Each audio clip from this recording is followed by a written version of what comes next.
महाराज ने जब ऐसी प्यास भागवत के प्रति, भागवत धर्म के प्रति सुखदेव जी के जीवन में देखी, वो सब जानते हैं यही सच्चे अर्थ में भागवत का अधिकारी है मेरा बेटा सुखदेव। लेकिन अगर मैं ये अमूल्य ग्रंथ इसको दान कर देता हूँ तो ये दुनिया के लोग क्या कहेंगे, अरे भैया अमूल्य ग्रंथ की रचना करी और किसी को देते तब मानते, हम तो अपने बेटे को ही तो दिया, किसी और को देते तब मानते। अंधा बांटे रेवड़ी और फिर घर को दे।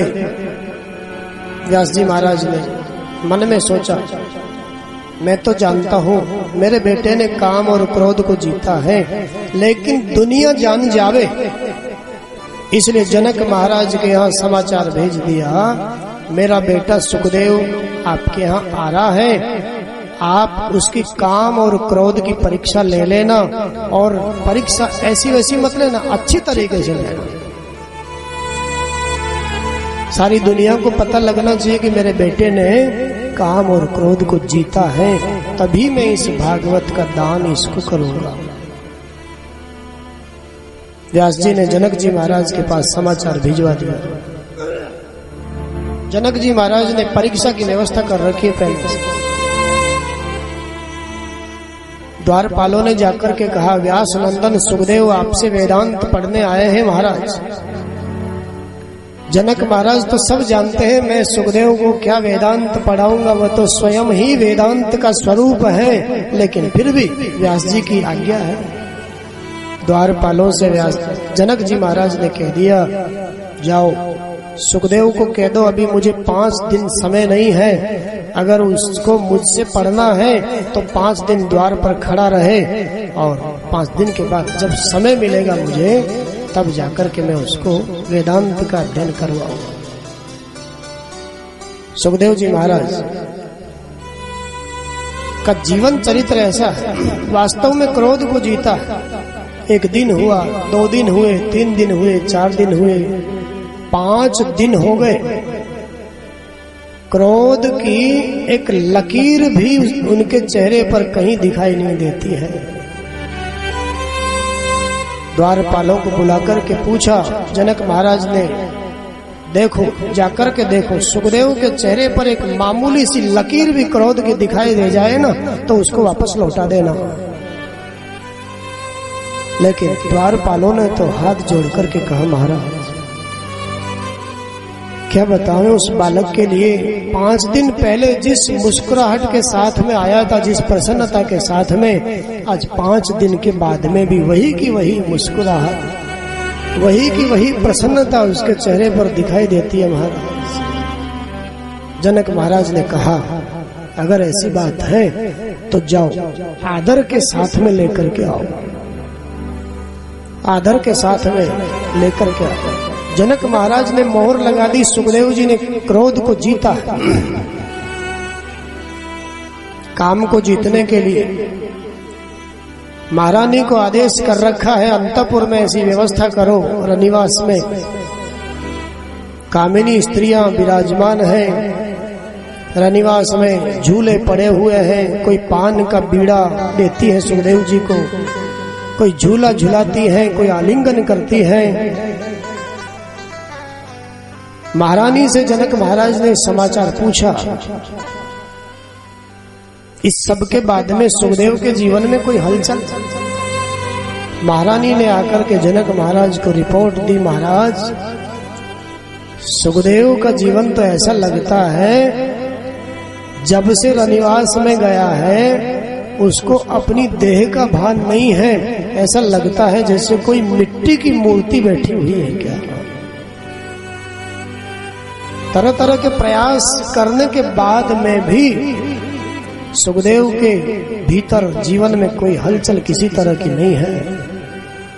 जब महारानी के मुंह से ऐसी बात सुनी, जनक महाराज स्वयं चल करके आए और सुखदेव जी के चरणों में साष्टांग दंडवत लेट गए, क्षमा मांगने लगे। हे सुखदेव, हो सके तो मुझे क्षमा कर देना, मैं क्या अध्ययन कराऊंगा आपको, आप तो स्वयं वेद के स्वरूप हो, मुझसे गलती हुई, मैंने आपकी परीक्षा ली, क्या करता, आपके पिताजी का आदेश था, इसलिए ऐसी धृष्टता हुई, हो सके तो मुझे क्षमा कर। और जगत में डंका बजा दिया जनक महाराज ने, काम और क्रोध को जीतने वाला कोई है तो वह व्यास जी का बेटा सुखदेव। बोलिए भक्त वत्सल भगवान की जय हो। अब व्यास जी को कोई कष्ट नहीं है, लौट करके आए, दिगंबर वेश में है, कौपीन पहनाई सुखदेव जी को, और फिर भागवत का अध्ययन प्रेम से उनको करवा दिया। सारी की सारी भागवत सुखदेव जी को दान कर। भागवत का अध्ययन करने के बाद में सुखदेव जी महाराज का तो मन वही है ना, उनका तो मन वही है। फिर से अध्ययन करके लौट करके फिर से वन में गए, और वन में जाकर के फिर वही निर्गुण निराकार की समाधि में विराजमान हो गए, समाधिस्थ हो गए। लेकिन जब सूत जी महाराज कहते हैं, जब परीक्षित को 7 दिन में मरने का शाप मिला ऋषि पुत्र के माध्यम से, तब वही सुखदेव जी महाराज समाधि को छोड़ करके गंगा तट पर आए और परीक्षित को यही पावन कथा भागवत की कथा सुनाए। इसी भागवत की कथा से 7 दिन में ही परीक्षित का मोक्ष सुखदेव जी महाराज ने कर दिया। सूत जी महाराज ने जब इतना कहा तो शौनकादि ऋषियों ने बीच में ही पूछ लिया, महाराज सुखदेव जी के बारे में आपने बताया, व्यास जी के बारे में आपने बताया विस्तार से, लेकिन ये परीक्षित कौन है? क्या वही परीक्षित है? क्या हमने तो सुना है परीक्षित बहुत बड़े धर्मात्मा राजा है। धर्मात्मा राजा से उसके जीवन में ऐसा क्या अपराध हो गया कि जिसके कारण एक महात्मा के बेटे ने उनको 7 दिन में ही मरने का शाप दे दिया? कौन है ये परीक्षित महाराज? हम नहीं जानते। कृपा करो ना महाराज, बताइए ना कौन है परीक्षित? क्या वही धर्मात्मा राजा परीक्षित है? लेकिन धर्मात्मा राजा से ऐसा अपराध कैसे हुआ? कैसे महात्मा के बेटे ने ऐसा शाप दिया? हो सके तो ये कथा हमें विस्तार पूर्वक सुनाइए महाराज। शौनकादि ऋषि प्रश्न करते हैं और सूत जी महाराज इस पावन कथा को श्रवण कर। सूत जी महाराज कहते हैं शौनकादि ऋषियों को,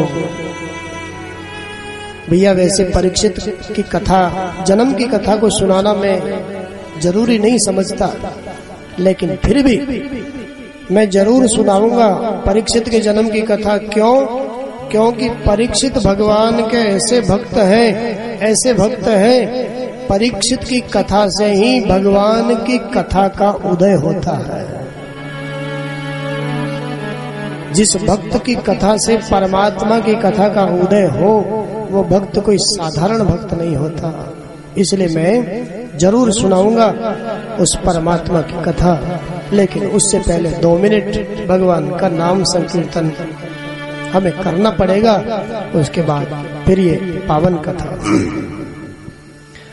हे गोपाल राधे कृष्ण गोविंद गोविंद, हे गोपाल राधे कृष्ण गोविंद गोविंद, राधे कृष्ण गोविंद गोविंद, गोपाल राधे कृष्ण गोविंद गोविंद, गोपाल राधे कृष्ण गोविंद गोविंद, गोपाल राधे कृष्ण गोविंद गोविंद, हे गोपाल राधे कृष्ण गोविंद गोविंद, हे गोपाल राधे कृष्ण गोविंद गोविंद, हे नंदलाल राधे कृष्ण गोविंद गोविंद, हे नंदलाल राधे कृष्ण गोविंद गोविंद, हे गोपाल राधे कृष्ण गोविंद गोविंद, हे गोपाल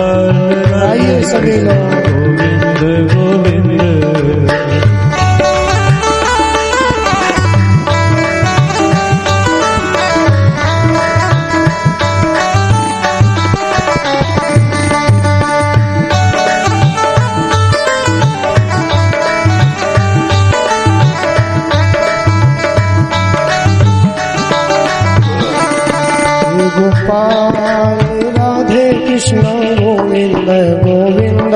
हे गोपाल राधे कृष्ण गोविंद गोविंद। हे गोपाल राधे कृष्ण गोविंद गोविंद। हे गोपाल राधे कृष्ण गोविंद गोविंद। हे नंदलाल राधे कृष्ण गोविंद गोविंद। हे नंदलाल राधे कृष्ण गोविंद गोविंद। हे गोपाल राधे कृष्ण गोविंद गोविंद। हे गोपाल राधे कृष्ण गोविंद गोविंद। नंदलाल राधे कृष्ण गोविंद गोविंद। बोले भक्तवत्सल भगवान की जय हो। परीक्षित के बारे में जब संतों ने पूछा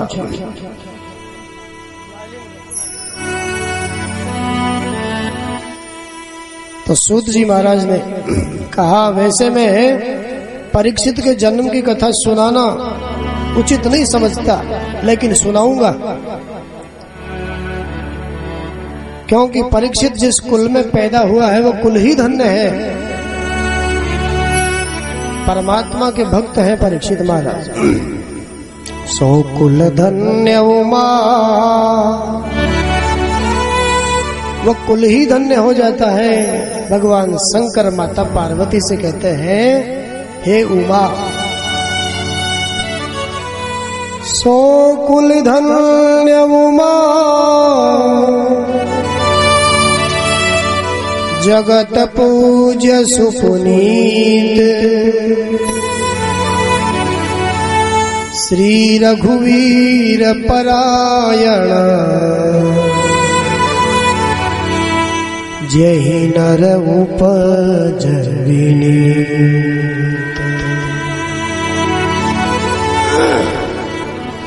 हे उमा, हे पार्वती, हे देवी, वो कुल ही धन्य हो जाता है जिस कुल में परमात्मा का एक भक्त पैदा हो जाता है।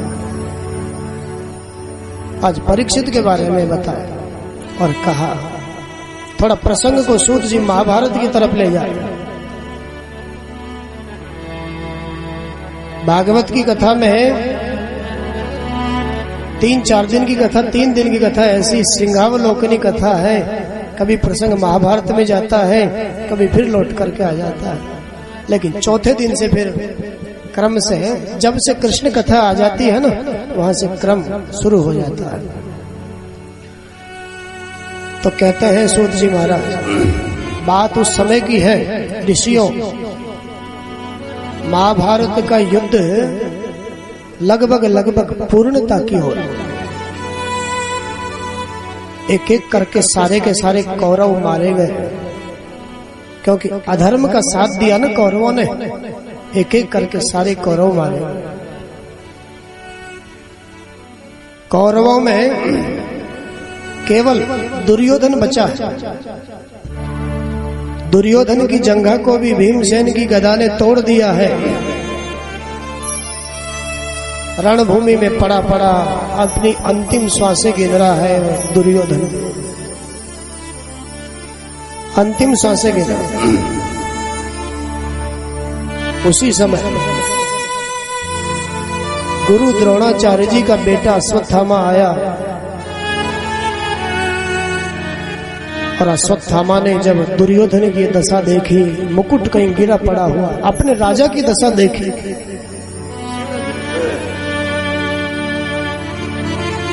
अपने राजा की दशा देखी, मुकुट कहीं गिरा हुआ है, धूल से धूसरित अंग है, बाल बिखरे हुए हैं, शरीर से रक्त बह रहा है, अंतिम श्वासें दुर्योधन गिन रहा है। अश्वत्थामा ने आकर के कहा, रे मित्र, तुम्हारी ये दुर्दशा किसने की? मैं तुम्हारा मित्र हूं, तुम्हारी इस दुर्दशा का जिम्मेदार कौन है? मैं उससे बदला लेना चाहता हूं, तुम्हारा हित करना चाहता हूं। दुर्योधन ने अंतिम समय में अश्वत्थामा से कहा, रे मित्र, तुम तो जानते ही हो ना, हमारी दुर्दशा का जिम्मेदार सिवाय पांडवों के और कोई दूसरा हो नहीं सकता। क्या बताऊं, अश्वत्थामा ने पांडवों के बारे में जो ही सुना, कह दिया दुर्योधन से चिंता मत करो मित्र, ये तुम्हारा मित्र अश्वत्थामा आज सूर्य को साक्षी मानकर के ये वचन लेता है, जिन पांडवों ने तुम्हारी दुर्दशा करी है वह आज मेरे हाथों से बचने वाले नहीं हैं।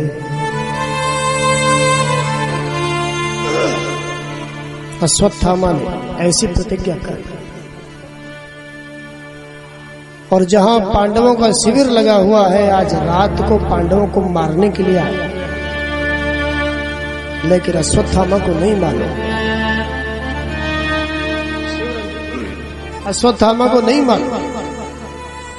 जाको राखे साइया मार सके न कोई, बालन बांका कर सके जो जग बेरी हो, जो जग बेरी हो। बाल भी बांका उसका नहीं हो सकता जिसका रक्षक गोविंद है, मारने की तो बात दूर है। आज मेरे परमात्मा ने पांडवों को उस शिविर में से उठाया और कहा भैया ये जगह तुम्हारे लिए सुरक्षित नहीं है, चलो कहीं दूसरी जगह चलते हैं। अरे असुरक्षित जगह पर भी तुमको नींद आती है, ये जगह तुम्हारे लिए सुरक्षित नहीं है।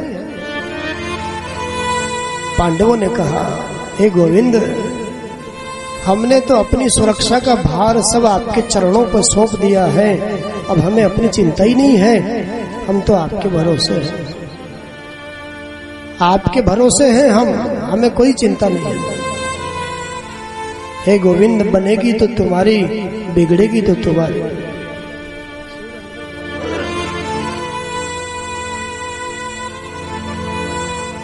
जब हमने अपने जीवन की डोरी को आपके चरणों से बांध ही दिया है तो फिर किस बात की चिंता। हमारे साथ है श्रीनाथ, हमें किस बात की चिंता, चरण में रख दिया जब माथ, हमें किस बात की चिंता।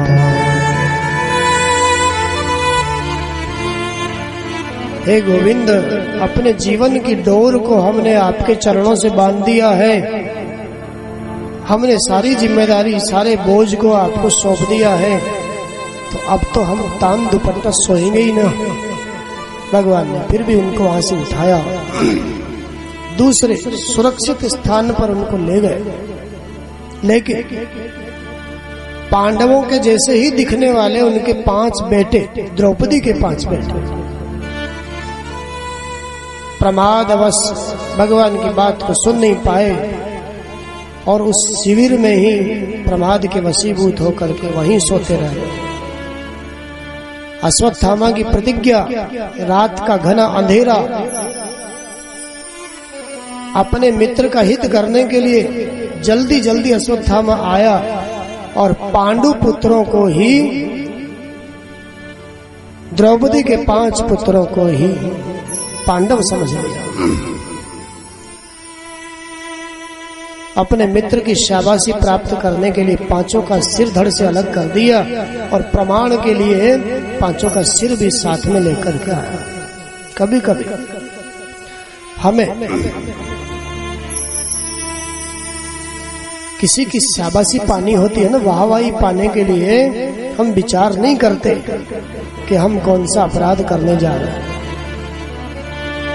हम तो बस यही चाहते हैं, कर्म कोई सा भी हो, पाप हो पुण्य हो, उससे हमें मतलब नहीं है, हम जिसके लिए कर्म करने जा रहे हैं वह हमारी पीठ थपथपा देगा तो बस हमारा कल्याण हो जाएगा।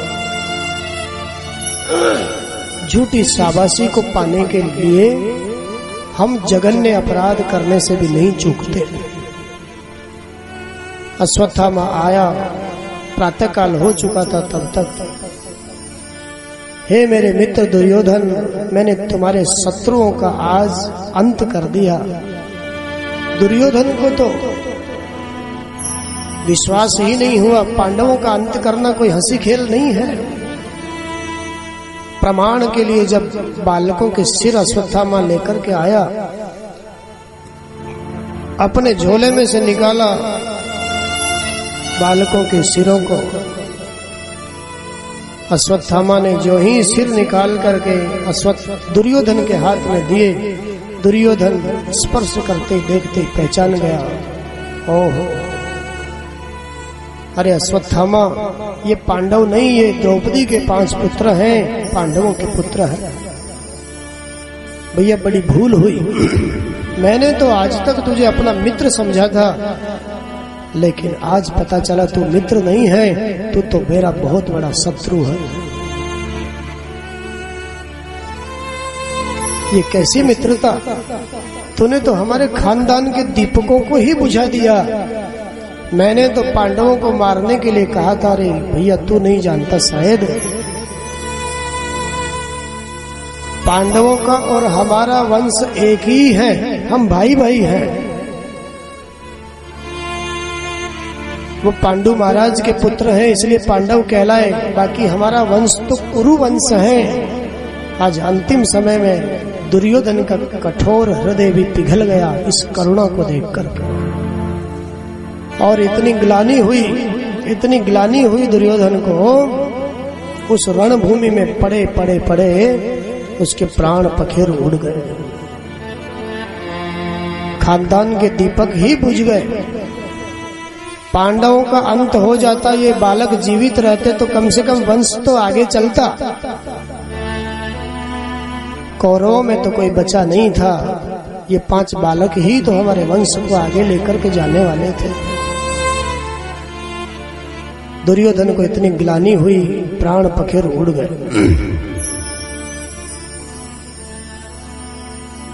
इधर सूत जी महाराज कहते हैं, जब द्रौपदी को पता चला मेरे 5 बच्चों की बिना किसी दोष के किसी ने हत्या कर दी है, क्या बीती होगी उस मां पर। बड़ा करुणा का दृश्य है, मार्मिक प्रसंग है। क्या बीत रही है उस मां पर। पुररी पक्षी की भांति विलाप कर रही है, बार बार मूर्छित हो जाती है। अर्जुन बार बार संभालते हैं, पछाड़ खा करके गिर जाती है। माता शिशूना निधनम सुताना निशम्य घोरम परिताप्यमाना